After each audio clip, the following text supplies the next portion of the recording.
Hello दोस्तों, आप सभी का स्वागत है मेरा यूट्यूब चैनल सुबह स्टडी पे। तो चलिए शुरू करते हैं आज के क्लास। आज हम लोग पढ़ेंगे जो एडोटेरिया का 7500 बुक है उसका अगला पार्ट। तो चलिए शुरू करते हैं। इसमें पहला क्वेश्चन हो जाएगा। पहला क्वेश्चन है इसमें, पशुपति मुहर सिंधु घाटी सभ्यता के खाली स्थान स्थल से प्राप्त हुई है। यानी कि पशुपति की जो मुहर था ये सिंधु घाटी सभ्यता के किस स्थल से मिली है? तो ये मिली है मोहनजोदाड़ो से। ये कहाँ से मिली है? मोहनजोदाड़ो से।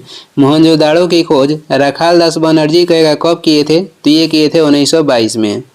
और हड़प्पा की खोज किए थे कौन? तो दयाराम साहनी 1921 में। लोथल से हमें यहाँ क्या प्राप्त था? तो बंदरगाह और यहाँ से डाकवाड मिले हैं।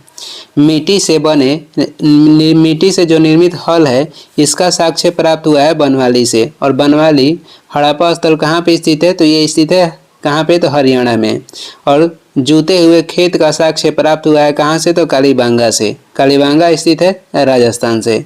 इस वीडियो में हमने आंसर टिक नहीं किए हैं। बहुत का सा कमेंट आता था कि सर आप आंसर टिक कर देते थे, तो आंसर नहीं टिक किए हैं। आप बताइए कि आंसर बिना टिक किए पढ़ाया जाए कि और आंसर टिक करके, कौन सा बेस्ट है? आप कमेंट करके ज़रूर बताइए। 2 नंबर क्वेश्चन हो जाएगा, निम्नलिखित में से कौन सा हड़प्पा स्थल भारत में स्थित है? क्वेश्चन कह रहा है कि कौन सा जो हड़प्पा स्थल है जो कि भारत में स्थित है? तो इसमें हो जाएगा बनवाली और मिताथल।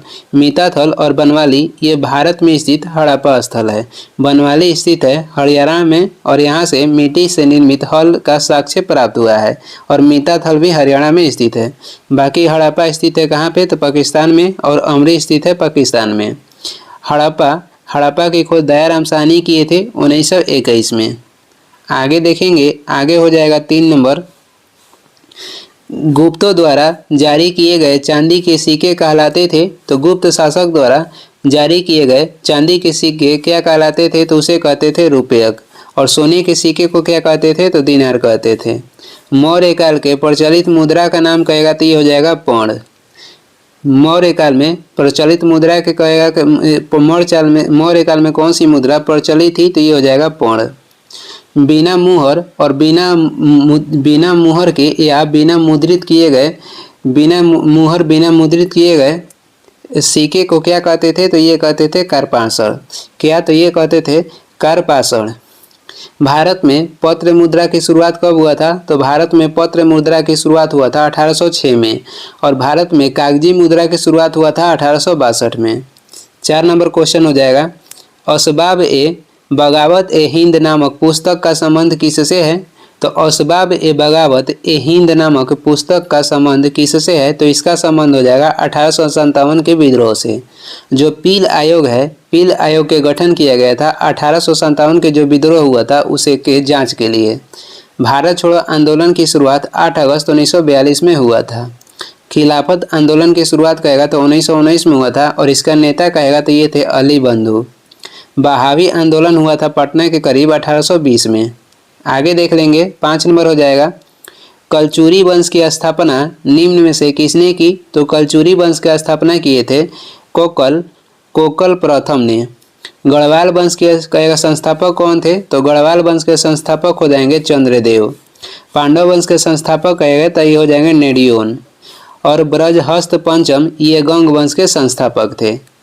आगे देख लेंगे, 6 नंबर क्वेश्चन हो जाएगा, गोपाल कृष्ण गोखले ने वायसराय कर्जन की तुलना किससे की? तो गोपाल कृष्ण गोखले वायसराय कर्जन की तुलना औरंगजेब से की थी। औरंगजेब ने ही शिवाजी को राजा की उपाधि दी थी। शिवाजी के जन्म हुआ था सिवनेर में कब? तो 1627 में। और इनका मृत्यु कहेगा तो 1680 में हुआ था। शिवाजी ने अपनी राजधानी रायगढ़ कब बनाया था? तो 1674 में। औरंगजेब को क्या कहा जाता था? तो औरंगजेब को जिंदा पीर कहा जाता था। न्याय के जंजीर किसने स्थापित किया था? तो न्याय के जंजीर स्थापित किए थे जहांगीर ने। और अनुवाद विभाग की स्थापना किसने किया था? तो ये किए थे अकबर ने। 7 नंबर हो जाएगा, गुलामों की देखभाल के लिए किसने एक पृथक विभाग बनाया था? तो गुलाम के देखभाल के लिए एक पृथक विभाग की स्थापना फिरोज शाह तुगलक ने किया था। और उस विभाग के नाम हो जाएगा दीवान ए बंदगान। दीवान ए बंदगान। चालीसा दल की स्थापना इल्तुतमिश ने किए थे, जिसे समाप्त किए बलबन ने। और रक्त एवं लौ की नीति कहेगा किसने अपनाया था, तो ये अपनाए थे बलबन ने। अलाउद्दीन खिलजी ने दीवान ए मुस्तखराज की स्थापना किए थे। आगे देखेंगे 8 नंबर क्वेश्चन हो जाएगा, भारत में मुगल सत्ता का सर्वाधिक विस्तार किसके समय हुआ था, तो सर्वाधिक विस्तार मुगल सत्ता के किसके शासनकाल में हुआ था, तो औरंगजेब के शासनकाल में मुगल काल के सर्वाधिक विस्तार हुआ था। औरंगजेब ने आलमगीर की उपाधि भी धारण की थी और औरंगजेब ने ही गुरु कहेगा कि तेग बहादुर जो सिख के गुरु थे उनकी हत्या करवाया था। और जहांगीर किस सिख गुरु की हत्या करवाया था, तो गुरु अर्जुन देव के। मुगल काल के स्वर्ण काल किसके काल को कहा गया, तो मुगल काल के स्वर्ण काल अकबर के शासन काल को कहा गया। मुगल वंश की नींव किसने रखी थी, तो ये रखे थे बाबर। बाबर ने पानीपत की प्रथम युद्ध इब्राहिम लोदी से जीतकर 1526 में मुगल वंश की नींव रखी थी। शाहजहां के बचपन के नाम कहेगा तो खुर्रम हो जाएगा। 9 नंबर क्वेश्चन है, भारत छोड़ो आंदोलन के दौरान गठित समानांतर सरकारों में से सबसे लंबे समय तक चलने वाली सरकार कौन थी, तो ये हो जाएगा सतारा। कह रहा है कि भारत छोड़ो आंदोलन के दौरान गठित समानांतर सरकारों में से सबसे लंबे समय तक चलने वाली सरकार कौन थी, तो ये हो जाएगा सतारा की सरकार। सबसे पहले भारत छोड़ो आंदोलन के दौरान सबसे पहले कहेगा कि कहाँ पे सरकार की गठन की गई थी समानांतर सरकार के, तो बलिया में। और कौन किए थे, तो ये किए थे जीतू पांडे ने। और जातीय सरकार की स्थापना भारत छोड़ो आंदोलन के दौरान कहाँ पे किया गया था, तो तमलुक में किया गया था। आगे देखेंगे 10 नंबर हो जाएगा, इंडिया डिवाइडेड पुस्तक निम्नलिखित में से किसके द्वारा लिखी गई थी, तो इंडिया डिवाइडेड पुस्तक के लेखक हो जाएंगे राजेंद्र प्रसाद। राजेंद्र प्रसाद ये भारत के राष्ट्रपति बनने वाले प्रथम व्यक्ति थे जो कि बिहार से थे। इनकी जन्म हुआ था 3 दिसंबर 1884 में बिहार के सिवान जिले में। जवाहरलाल नेहरू की पुस्तक के नाम हो जाएगा discovery of India. Abul Kalam Azad द्वारा लिखी गई पुस्तक के नाम कहेगा तो India wins freedom. India wins freedom पुस्तक के लेखक हो जाएंगे अबुल कलाम आज़ाद। सुभाष चंद्र बोस की पुस्तक के नाम हो जाएगा द स्ट्रगल। आगे देखेंगे 11 नंबर क्वेश्चन है, निम्नलिखित में से किसके खिलाफ आंदोलन के संबंध में कहा था कि हिंदुओं और मुसलमानों में एकता स्थापित करने का ऐसा अवसर आगे 100 वर्षों तक नहीं मिलेगा। कह रहा है कि ये किसने कहा था कि खिलाफत आंदोलन के संबंध में ये किसने कहा था कि हिंदुओं और मुसलमानों में एकता स्थापित करने का ऐसा अवसर आगे 100 वर्षों तक नहीं मिलेगा, तो ये कथन थी महात्मा गांधी का। एनी बेसेंट द्वारा जारी पत्रिका के नाम क्या कौन सा था, तो ये हो जाएगा कॉमनवेल्थ और न्यू इंडिया। ये 2 पत्रिका के संपादक एनी बेसेंट थे। एनी बेसेंट कहेगा किस देश की थी, तो ये थी आयरलैंड के। सरोजनी नायडू के कथन हो जाएगा कि जो राज्यपाल है ये सोने के पिंजरे की चिड़िया है। सोने के पिंजरे में बंद एक चिड़िया है, ये कथन किसका है, तो सरोजनी नायडू का। और राज्यपाल बनने वाली ये भारत के प्रथम महिला है जो कि उत्तर प्रदेश की राज्यपाल बनी थी। आगे देख लेंगे अगला क्वेश्चन हो जाएगा 12 नंबर क्वेश्चन है, कौन सा अंग्रेज अधिकारी 1615 ईस्वी में जहांगीर से मिलकर मुगल साम्राज्य के सभी भागों में व्यापार करने और फैक्ट्री खोलने का अधिकार प्राप्त करने में सफल रहा, तो ये थे सर थॉमस रो।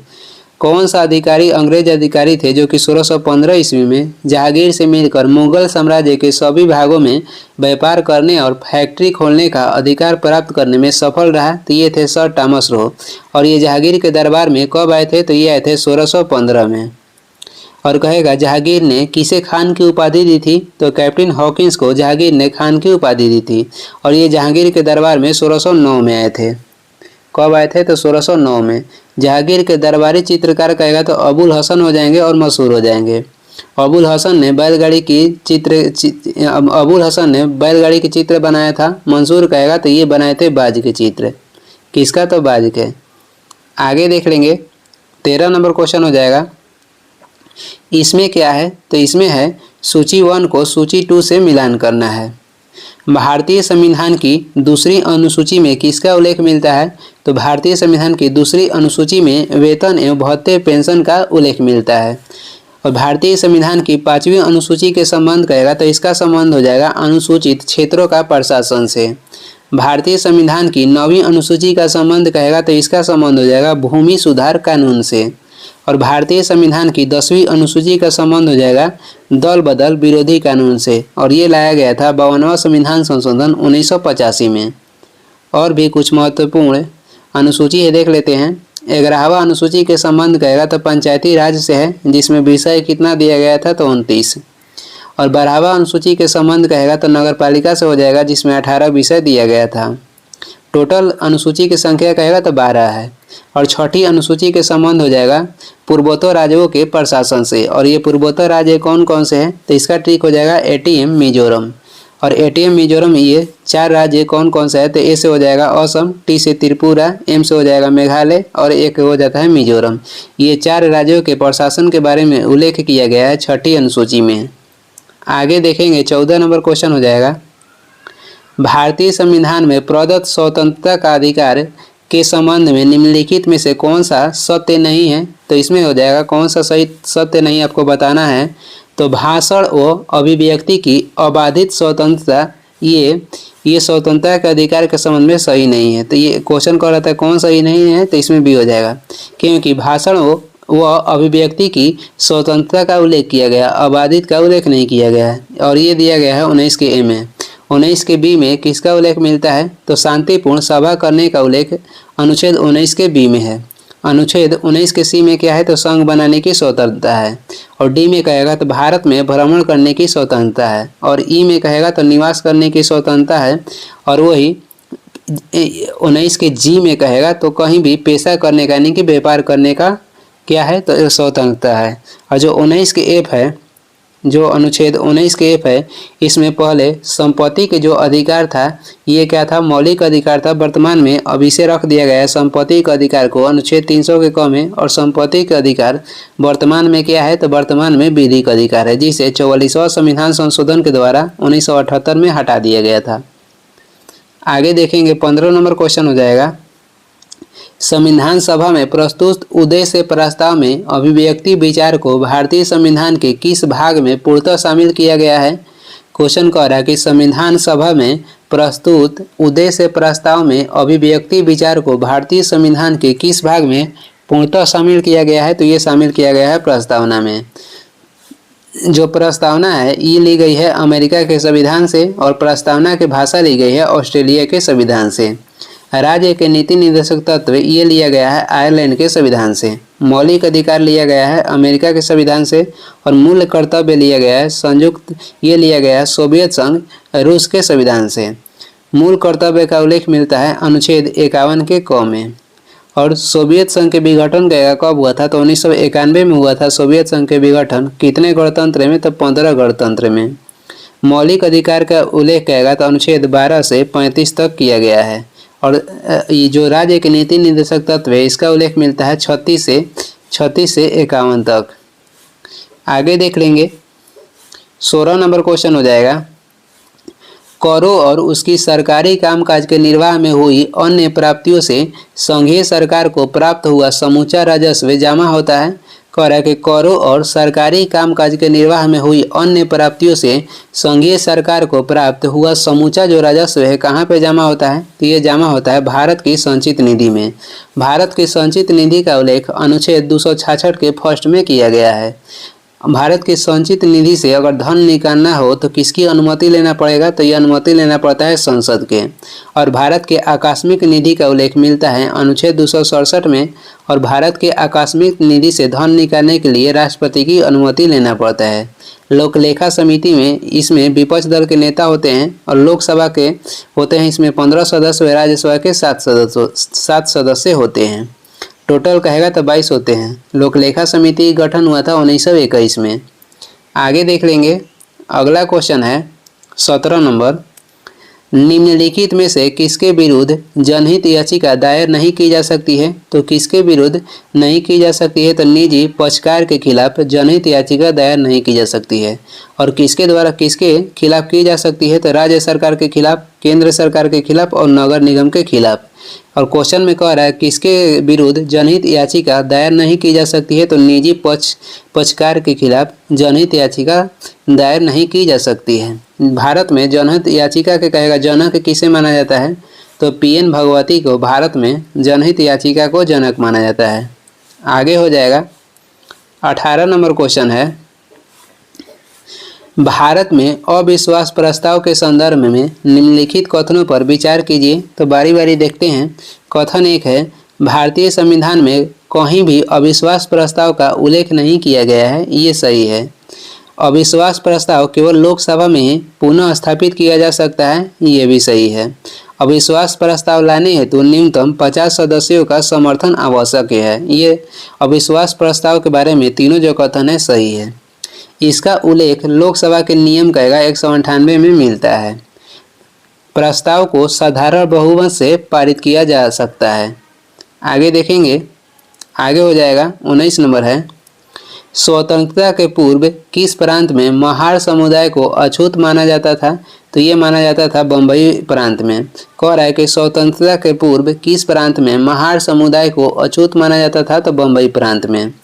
संयुक्त जो प्रांत है इसका वर्तमान में नाम कहेगा तो ये उत्तर प्रदेश हो गया है, और इसका संयुक्त प्रांत के नाम उत्तर प्रदेश कब दिया गया था? 1950 में। बम्बई से नाम बदलकर मुंबई कब किया गया? 1995 में। और मद्रास से नाम बदलकर चेन्नई किया गया था 1996 में। बंगाल से बिहार कब अलग हुआ था? तो 1912 में। 20 नंबर क्वेश्चन हो जाएगा, पालकोंडा पर्वत किस राज्य में स्थित है? पालकोंडा जो पर्वत है ये स्थित है आंध्र प्रदेश में। और नीलगिरी की पहाड़ी स्थित है तमिलनाडु राज्य में। नीलगिरी पहाड़ी की सबसे ऊंचा चोटी कहेगा तो ये हो जाएगा डोडा बेटा। और नीलगिरी पहाड़ी पे ही पूर्वी घाट एवं पश्चिमी घाट का मिलन होता है। पूर्वी घाट के कहेगा अन्य नाम क्या हो जाएगा? तो महेंद्रगिरी, और पश्चिमी घाट के कहेगा तो सह्याद्री हो जाएगा। कार्डमम की पहाड़ी कहाँ पे स्थित है? तो ये स्थित है केरल में, और इसका अन्य नाम कहेगा तो इलायची के पहाड़ी हो जाएगा। धारवाड़ के पठार किस राज्य में स्थित है? धारवाड़ के पठार स्थित है कर्नाटक में। आगे देखेंगे 21 नंबर है, निम्नलिखित में से कौन सी चट्टान अत्यधिक ताप व दबाव द्वारा रूपों में परिवर्तित दर्शाती है? तो ये दर्शाती है कौन? तो कैंथरी चट्टान। क्वेश्चन कह रहा था कि कौन सा चट्टान अत्यधिक ताप या दबाव द्वारा रूपों में परिवर्तन दर्शाती है? तो ये दर्शाती है कैंथरी चट्टान, और इसका उदाहरण हो जाएगा स्लेट और फाइलाइट। अग्नेय चट्टान के निर्माण कहेगा तो मैग्मा या लावा के जमने से होता है। अग्नेय चट्टान के उदाहरण हो जाएगा ग्रेनाइट। आगे देखेंगे 22 नंबर हो जाएगा। 22 नंबर में है, सूची 1 को सूची 2 से मिलान करना है। सूची 1 में पर्वत है और सूची 2 में क्या है? महाद्वीप है। एंडीज जो पर्वत है, एंडीज पर्वत ये स्थित है दक्षिणी अमेरिका में। अल्ताई पर्वत कहेगा तो ये स्थित है एशिया में। आल्पस पर्वत कहेगा तो आल्पस पर्वत हो जाएगा यूरोप महाद्वीप का। और अल्पेशियन पर्वत हो जाएगा या रॉकी पर्वत, ये स्थित है उत्तरी अमेरिका में। अब से देख लेते हैं, एंडीज जो पर्वत है दक्षिण अमेरिका में है, अल्ताई पर्वत एशिया में है, आल्पस पर्वत कहेगा तो यूरोप में है, और अल्पेशियन या रॉकी पर्वत उत्तरी अमेरिका में है। नवीन पर्वत कहेगा तो नवीन पर्वत में हो जाएगा हिमालय, और पुरानी पर्वत में हो जाएगा अरावली। अरावली क्या है? तो अरावली एक प्रकार के अवशिष्ट पर्वत है, और हिमालय वलित पर्वत है। हिमालय की उत्पत्ति हुआ है तेथिस सागर से। आगे देख लेंगे, अरावली के पूर्व से कौन सी नदी निकलती है? तो बनास नदी, और पश्चिम से निकलती है लूनी नदी। अगला क्वेश्चन हो जाएगा 23 नंबर है, 2011 की भारत की जनगणना के अनुसार घटते जनसंख्या घनत्व वाले राज्यों का निम्नलिखित में से कौन सा एक सही क्रम है? तो क्वेश्चन 23 में कह रहा है कि 2011 में जो जनगणना हुआ था उसके अनुसार घटते जनसंख्या घनत्व वाले राज्यों को दर्शाना है। तो सबसे अधिक जनसंख्या घनत्व बिहार में है, जहाँ पे 1106 व्यक्ति रहते हैं प्रति वर्ग किलोमीटर में। और उसके से कम हो जाएगा बिहार से कम जनसंख्या घनत्व वाला राज्य पश्चिम बंगाल, इससे कम केरल, और इससे कम हो जाएगा उत्तर प्रदेश। ये क्रम दर्शा रहा है। सबसे कम कहेगा जनसंख्या घनत्व वाले राज्य कौन सा है? तो अरुणाचल प्रदेश हो जाएगा। यहाँ पर 17 व्यक्ति प्रति वर्ग किलोमीटर पे रहते हैं। सबसे अधिक कहेगा तो बिहार हो जाएगा 1106 व्यक्ति। आगे देखेंगे 24 नंबर क्वेश्चन देखेंगे, निम्नलिखित में से कौन सा मैग्नीज उत्पादक क्षेत्र कर्नाटक में स्थित नहीं है? तो यहाँ पर क्षेत्र बताना है कि मैग्नीज उत्पादक क्षेत्र में कौन सा कर्नाटक में स्थित नहीं है। तो ये हो जाएगा श्रीकाकुलम, ये आंध्र प्रदेश में स्थित है। अभ्रक उत्पादन में वर्तमान में आंध्र प्रदेश ही अग्रणी राज्य है, और मैग्नीज उत्पादन में अग्रणी राज्य कहेगा तो उड़ीसा हो जाएगा। धारवाड़ के पठार कहेगा किस राज्य में स्थित है? तो कर्नाटक में स्थित है। आगे देखेंगे, अगला क्वेश्चन हो जाएगा 25 नंबर क्वेश्चन है, भूमध्य रेखीय क्षेत्र के संबंध में निम्नलिखित में से कौन सा कथन गलत है। तो इसमें बताना है कि भूमध्य रेखीय क्षेत्र के संबंध में कौन सा कथन है जो कि गलत है। तो बारी बारी कथन देखते हैं। इस क्षेत्र में वार्षिक वर्षा 200 सेंटीमीटर से अधिक होती है, ये जो कथन है सही है। यह हवाई जलधाराओं का क्षेत्र है जो कि गलत है, यह हवाई जलधाराओं के क्षेत्र नहीं है। इस क्षेत्र में शीतोष्ण चक्रवातीय वर्षा होती है जो कि ये भी गलत है। इस क्षेत्र में कैसी वर्षा होती है तो संवहनीय होती है। भूमध्य रेखीय क्षेत्र में संवहनीय वर्षा होता है। ये कथन 2 और 3 गलत है। आगे देख लेंगे, इस क्षेत्र में सामान्यतः एक ही प्रजाति के वृक्ष पाए जाते हैं, ये भी सही है। इसमें कह रहा था क्वेश्चन में कि कौन सा कथन सही नहीं है, तो 2 और 3 कथन जो था सही नहीं है, जिसे सही बना दिया गया है।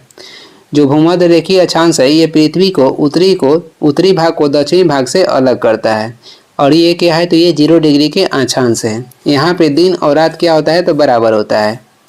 आगे देख लेंगे, 26 नंबर हो जाएगा, भारत में खाद्य प्रसंस्करण किस क्षेत्र में सर्वाधिक केंद्रित है। तो ये केंद्रित है असंगठित क्षेत्र में। भारत में खाद्य प्रसंस्करण किस क्षेत्र में सर्वाधिक केंद्रित है तो असंगठित क्षेत्र में। कहाँ पे तो असंगठित क्षेत्र में। कृषकों की आय में बढ़ोतरी, इससे क्या होता है, भारत में खाद्य प्रसंस्करण से कृषकों की आय में बढ़ोतरी होती है। 27 नंबर हो जाएगा, साल्मोनेला टाइफी नामक जीवाणु द्वारा होने वाला रोग कौन सा है। तो साल्मोनेला टाइफी नामक जीवाणु द्वारा होने वाला रोग हो जाएगा मियादी बुखार। इसे क्या कहते हैं तो टाइफाइड। और ये प्रभावित करता है मानव शरीर के किस अंग को, तो यह प्रभावित करता है आंत को। टीबी भी जीवाणु के द्वारा होता है, यह फेफड़ा को प्रभावित करता है। दाद जो होता है ये कवक के द्वारा होता है। पोलियो होता है वायरस के कारण। आगे देख लेंगे, 28 नंबर क्वेश्चन हो जाएगा, निम्नलिखित कथनों में से कौन सा कथन स्तनधारियों के लिए सत्य नहीं है। तो इसमें कथन देखते हैं, उनके शरीर पे बाल होना ये सही है, उनमें से कुछ अंडे देते हैं ये भी सही है। जो अंडे देते हैं वो क्या अपवाद में है। ऐसे जनरली जो स्तनधारी होते हैं वो क्या देते हैं तो बच्चा देते हैं, और जो अंडे देते हैं वैसा स्तनधारी कहेगा तो इसका उदाहरण हो जाएगा प्लेटिपस। प्लेटिपस ये क्या है तो स्तनधारी होते हुए भी ये अंडा देते हैं क्योंकि ये अपवाद में आते हैं। उनके हृदय में 3 कोष्ठक होते हैं, यही गलत है। उनके हृदय में 3 कोष्ठक नहीं, स्तनधारी के हृदय में 4 कोष्ठक होता है। क्वेश्चन में कह रहा था कि स्तनधारियों के बारे में कौन सा कथन गलत है, तो इसमें सी कथन गलत है। कुछ जलीय होते हैं ये भी सही है। कुछ तो स्तनधारी जलीय होते हैं, और सबसे जो बड़ा स्तनधारी होता है, सबसे बड़ा स्तनधारी जलीय में कहेगा तो ब्लू व्हेल हो जाएगा। और स्थल पर रहने वाले सबसे बड़ा स्तनधारी हो जाएगा कौन, तो ये हो जाएगा अफ्रीकन हाथी। और जल में रहने वाला कहेगा तो ब्लू व्हेल हो जाएगा। जो स्तनधारी होते हैं उनकी कान दिखाई देता है। स्तनधारी के बारे में देख लेते हैं तो उनकी कान दिखाई देते हैं, उनके शरीर पे बाल होता है, और वे बच्चा देते हैं, और उनके हृदय में 4 कोष्ठ होता है, और वे जलीय भी होते हैं और स्थलीय भी होते हैं। आगे हो जाएगा 29 नंबर है, निम्नलिखित में से कौन सा एक विभिन्न फसलों के लिए मृदा में विद्यमान एक सूक्ष्म पोषक तत्व है। तो ये हो जाएगा मैग्नीज। कह रहा है कि कौन सा एक विभिन्न फसलों के लिए मृदा में विद्यमान एक सूक्ष्म पोषक तत्व है, तो मैग्नीज हो जाएगा।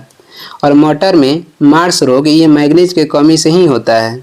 सर्वाधिक अभिक्रियाशील धातु कौन सा हो जाएगा, तो पोटेशियम। सर्वाधिक अभिक्रियाशील धातु हो जाएगा पोटेशियम। क्लोरोफिल में कौन सी धातु मौजूद होता है, तो क्लोरोफिल में मैग्नीशियम धातु मौजूद होता है। कैल्शियम की कमी से हड्डी कमजोर हो जाती है। 30 नंबर हो जाएगा, न्यूट्रोफिल्स और लिम्फोसाइट्स का उद्गम होता है, तो ये होता है अस्थि मज्जा से। और लाल जो रक्त कण है इसका भी उद्गम होता है अस्थि मज्जा से। ब्लड बैंक किसे कहा जाता है, तो पलिया या तिल्ली को मानव शरीर के ब्लड बैंक कहा जाता है। आगे देख लेंगे 31 नंबर, निम्नलिखित में से कौन सा जीव अन्य से अलग है। तो इसमें अन्य से अलग हो जाएगा रिंग वर्म। रिंग वर्म क्या है, तो ये कवक है। और ये कैसा कवक है, तो हमारे जो सिर में डेंड्रफ होता है जिससे खुजलाने से थोड़ा सा घाव जैसा हो जाता है, वही ये होता है रिंग वर्म। ये हो जाएगा अगला क्वेश्चन 32 नंबर, सेक्रेटिन एवं कोलिसिस्टोकाइनिन हार्मोन्स किसमें स्रावित किए जाते हैं। कह रहा है क्वेश्चन, सेक्रेटिन एवं कोलिसिस्टोकाइनिन हार्मोन्स किससे स्त्रावित किए जाते हैं? तो ये स्त्रावित किए जाते हैं ड्यूडेनम से। किससे? तो ड्यूडेनम से। ग्रास नली क्या है? तो ग्रास नली जो हम भोजन करते हैं तो ये गला से भोजन एवं तरल पदार्थ पेट तक पहुंचाता है। ग्रास नली द्वारा ही हम जो भोजन करते हैं या तरल पदार्थ जो होता है उसे गला से पेट तक पहुंचाता है। इलियम क्या है? तो ये छोटी आंत का अंतिम हिस्सा है। आगे देख लेंगे 33 नंबर क्वेश्चन हो जाएगा। शरीर की वृद्धि व नई कोशिकाओं के निर्माण के लिए सबसे आवश्यक पोषक तत्व कौन सा है? तो ये हो जाएगा प्रोटीन। शरीर की वृद्धि व नई कोशिकाओं के निर्माण के लिए सबसे आवश्यक पोषक तत्व कहेगा तो प्रोटीन हो जाएगा। और इससे ऊतक का भी निर्माण होता है। वसा से मानव शरीर में फैट बढ़ता है। एंजाइम क्या है? तो मूल रूप से एंजाइम प्रोटीन होता है। कार्बोहाइड्रेट पाचन के दौरान किसमें बदलता है? तो कार्बोहाइड्रेट है ये पाचन के दौरान CO2 तथा जल में टूट जाता है। कार्बोहाइड्रेट बना होता है कार्बन, हाइड्रोजन और ऑक्सीजन से मिलकर। 34 नंबर हो जाएगा। उस पादप का चयन कीजिए जिसमें रंध्र दिन के समय बंद तथा रात में खुला रहते हैं। उस पादप का चयन कीजिए जिसमें रंध्र दिन के समय बंद तथा रात में खुला रहता है। तो ये हो जाएगा नागफनी। कुमुद क्या है? तो कुमुद कह रहा है कि कमल जैसा सफ़ेद फूल होता है। कुमुद जो होता है ये कमल जैसा सफ़ेद क्या होता है? तो फूल होता है। आर्किड क्या है? तो ये फूल का एक कुल है, फूल या पौधे का एक कुल है जिसके अंतर्गत जो फूल होते हैं ये सुंदर पुष्प होते हैं और ये सुगंधित भी होते हैं। साइकस क्या है? तो सबसे बड़ा बीजांड ये साइकस हो जाएगा। आगे देखेंगे 35 नंबर क्वेश्चन हो जाएगा। निम्नलिखित में से किसमें नर तथा मादा युग्म कोशिद्विद अनाश्रित तथा स्वतंत्र जीव होते हैं? कह रहा है कि निम्नलिखित में से किसमें नर तथा मादा युग्म कोशिद्विद अनाश्रित तथा स्वतंत्र जीव होते हैं? तो ये होते हैं किसमें? तो ये होते हैं स्फैग्नम में। किसमें? तो स्फैग्नम में होते हैं। और अंडी क्या है? तो ये एक प्रकार के पुष्प है जिससे तेल निकाला जाता है। झुलसा रोग किसको प्रभावित करता है? झुलसा रोग प्रभावित करता है सरसों को। पाइनस क्या है? तो अनावृत बीजी पौधा है। 36 नंबर हो जाएगा। निम्न में से कौन सा युग्म ऊष्मा का अच्छा चालक है? तो ऊष्मा के अच्छा चालक हो जाएगा रजत और ताम्र, यानी कि चांदी और तांबा ये ऊष्मा के अच्छा चालक हो जाएगा। सीसा के परमाणु क्रमांक कहेगा तो ये हो जाएगा 82, संकेत होता है Pb। क्विक सिल्वर किसे कहते हैं? तो क्विक सिल्वर कहते हैं पारा को। तांबा के शत्रु किसे कहते हैं? तो तांबा के शत्रु हो जाएगा गंधक। आगे देखेंगे 37 नंबर हो जाएगा। आभासी एवं सीधा छवि के लिए दर्पण का आवर्धन होना चाहिए। तो आभासी एवं सीधी छवि के लिए दर्पण का आवर्धन होना चाहिए धनात्मक। और धनात्मक कौन सा दर्पण होता है? तो उत्तल दर्पण ये धनात्मक होता है। अवतल दर्पण होता है ऋणात्मक और अवतल दर्पण द्वारा बना प्रतिबिंब होता है वास्तविक एवं आभासी। दो समानांतर दर्पण के बीच रखे गए वस्तु के प्रतिबिंब कितना बनता है? तो अनंत बनता है। समानांतर दर्पण के बीच रखे गए वस्तु के जो 38 नंबर हो जाएगा। धात्विक ऑक्साइड की प्रकृति कैसी होती है? तो धात्विक ऑक्साइड की प्रकृति होती है क्षारीय और अधात्विक ऑक्साइड की प्रकृति कहेगा तो अम्लीय होता है। परमाणु क्या होता है? तो परमाणु उदासीन होते हैं। आगे देखेंगे 39 नंबर हो जाएगा। निम्न में किसका अपवर्तनांक सबसे अधिक है? तो इसमें जो अपवर्तनांक सबसे अधिक है तो CO2 का अपवर्तनांक सबसे अधिक है। माध्यम में अपवर्तनांक बढ़ने से प्रकाश की गति क्या होती है? तो घट जाती है, यानी कि माध्यम में अपवर्तनांक जितना बढ़ेगा तो उसमें प्रकाश की गति उतना ही घटेगी। ये इन्वर्सली प्रोपोर्शनल टू होता है। कांच में प्रकाश के चाल कहेगा तो 2 × 10 के पावर 8 मीटर पर सेकेंड होता है। और जल में प्रकाश के चाल कहेगा तो 2.25 × 10 के पावर 8 मीटर पर सेकेंड होता है। कांच में हो जाएगा 2 × 10 के पावर 8 मीटर पर सेकेंड, जल में हो जाएगा 2.25 × 10 के पावर 8 मीटर पर सेकेंड। सर्वाधिक प्रकाश के जो चाल होता है ये निर्वात में होता है 3 × 10 के पावर 8 मीटर पर सेकेंड। 40 नंबर क्वेश्चन देखेंगे। परमाणु में कक्षों को भरने का क्रम किससे नियंत्रित होता है? तो परमाणु में कक्षों के भरने का क्रम ये नियंत्रित होता है अपवाह के सिद्धांत के द्वारा। हुंड के नियम क्या कहता है? तो हुंड के नियम के अनुसार एक ही उपकोष के कक्षकों को भरने वाले इलेक्ट्रॉन मानदंड का पालन करते हैं। हुंड के नियम के अनुसार एक ही उपकोष को कक्षकों को भरने वाले जो इलेक्ट्रॉन होते हैं ये मानदंड को पालन करते हैं। पाउली के अपमार्जन के सिद्धांत के अनुसार एक कक्ष में 2 से ज़्यादा इलेक्ट्रॉन नहीं होते हैं। अनिश्चितता का सिद्धांत किसने दिया था? अनिश्चितता के सिद्धांत दिए थे वर्नर हाइजेनबर्ग ने। आगे देखेंगे 41 नंबर हो जाएगा। एस्पिरिन किसका साधारण नाम है? तो एस्पिरिन एसेटिक सैलिसिलिक एसिड का साधारण नाम है।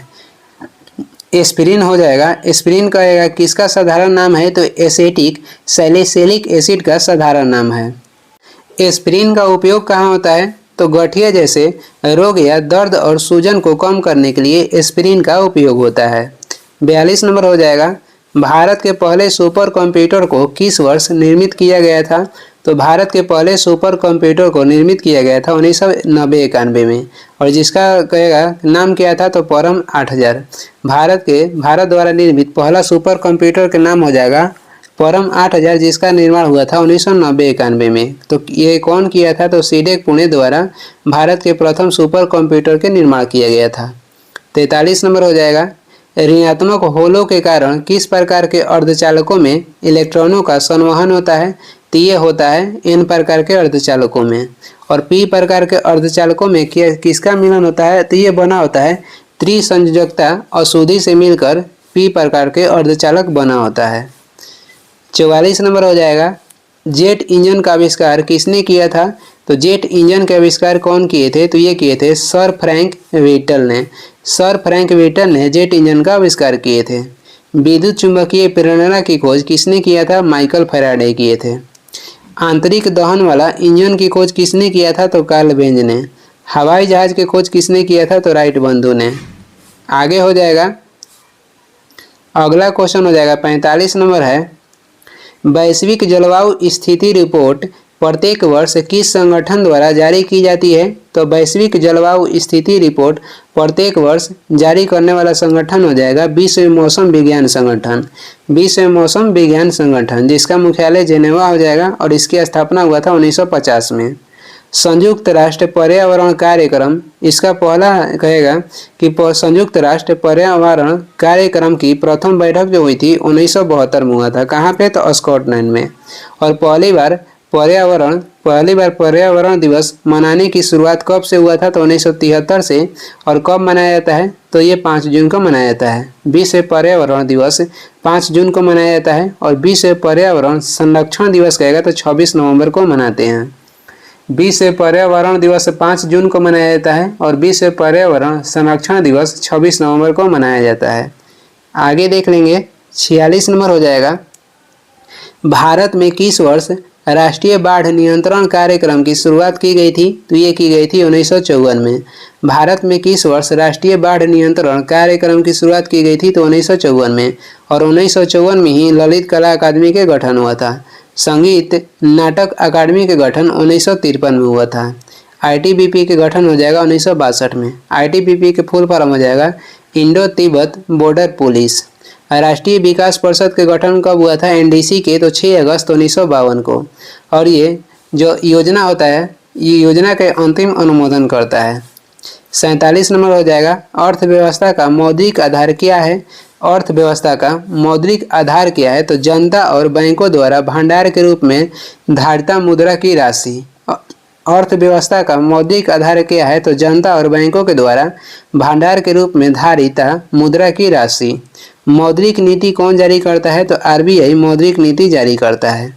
आगे देख लेंगे 48 नंबर है। खाद्य संरक्षण आयोग निम्नलिखित में से किस अधिनियम के अंतर्गत स्थापित एवं वैधानिक निकाय है? क्वेश्चन है कि खाद्य संरक्षण आयोग निम्नलिखित में से किस अधिनियम के अंतर्गत स्थापित एवं वैधानिक निकाय है? तो यह अधिनियम हो जाएगा राष्ट्रीय खाद्य सुरक्षा अधिनियम 2013। राष्ट्रीय खाद्य सुरक्षा अधिनियम 2013 में लाया गया था। और राष्ट्रीय खाद्य सुरक्षा मिशन कहेगा तो 2007 में लाया गया था। विश्व खाद्य दिवस कहेगा तो 16 अक्टूबर को मनाया जाता है। और विश्व खाद्य सुरक्षा दिवस 7 जून को मनाया जाता है। आगे हो जाएगा 49 नंबर। किस समिति की सिफारिश पर 1 जुलाई 1955 को इंपीरियल बैंक का राष्ट्रीयकरण करके स्टेट बैंक ऑफ इंडिया की स्थापना की गई थी? तो ये समिति हो जाएगा गोरेवाला समिति।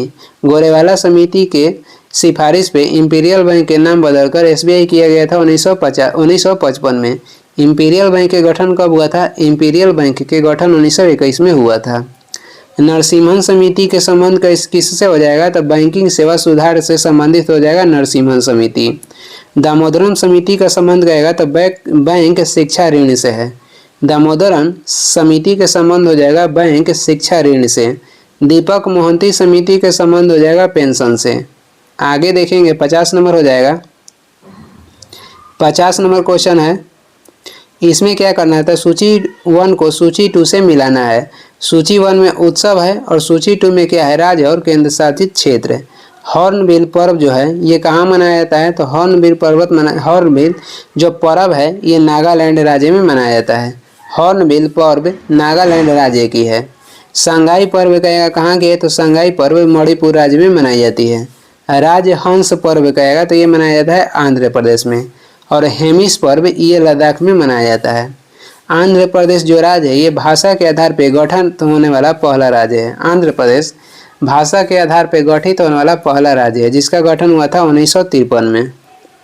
सबसे बड़ा कहेगा क्षेत्रफल में सबसे बड़ा केंद्र शासित प्रदेश कौन सा है? तो ये हो जाएगा लद्दाख। नागालैंड में जो सारामती पर्वत है ये नागालैंड में स्थित है और नागालैंड की भाषा कहेगा तो अंग्रेजी हो जाएगा। ये इस वीडियो के लास्ट क्वेश्चन है। वीडियो को लास्ट तक देखने के लिए धन्यवाद। वीडियो पसंद आ रहा है तो लाइक कर दीजिएगा जरूर। सब्सक्राइब कीजिए या ना कीजिए, लाइक जरूर कर दीजिएगा। और कुछ सुझाव एवं सलाह देना है तो कमेंट करके ज़रूर बताएं। इसका पीडीएफ चाहिए तो आपको डिस्क्रिप्शन में टेलीग्राम के लिंक है वहाँ से मिल जाएगा, या आप टेलीग्राम पे सर्च भी कर सकते हैं सुबह स्टडी सर्च करके वहाँ से आप पीडीएफ प्राप्त कर सकते हैं। Thank you.